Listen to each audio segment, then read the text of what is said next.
ashe da rai nake son ki jaruma ba da zuciyata ba. Komai ruwa da iska akan ke ba za na daina kewa ba.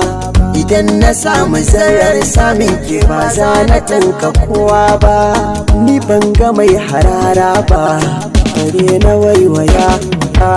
Inda ya kanki ne za na tura wahalar zuwa garin nisa. Da an taɓa ki a jira ni dan kwatila sai na zo na ɗaufansa. Jimirin jiran ki na idan ki zo na kalle kikin biyar Hausa. Siri na rayuwa ta ke ce kawai da kin kira da na amsa. Zuma a baki daɗi gare ta kin bani ta kira lasa. Inda ya kanki ne na yi nisa ba kiran da zan amsa. Tilasi ganin mu tilasi barin mu kauna rikicin da na yi nisa. Ba batun na fasa ko za a ce min ba da raifansa. Tsarin zubin ki daidai ne ya kama zuciyata ne. Na jin kamar mafarki ne na san ki so mataki ne. Ni ban da damuwa har zan buɗe 'yan idanuna.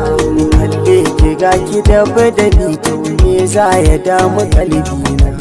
Yau za na yi amotin da na gane kina da tausayina.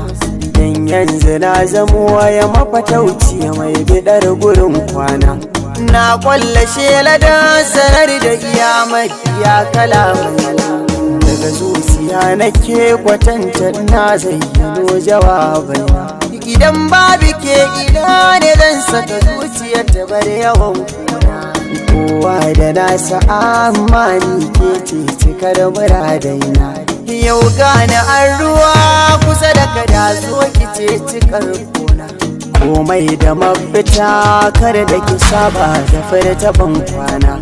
Na ji na gani yadda nake son ki yafi karfina. Na san a duniya da wanda yake jin duka tunanina. Soyayya rayuwa wani sa'in sai ta zama wutar gona. Duk wanda ke cikin ta shine jurau amma fa a gurina. So na faranta rai da ruhi ya sa ka zama kamar sarki.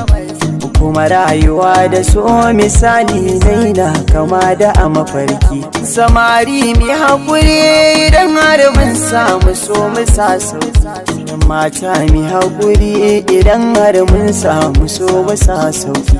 Masoyi yana da rana ne, masoyi yana da rana ne, masoyi yana da rana.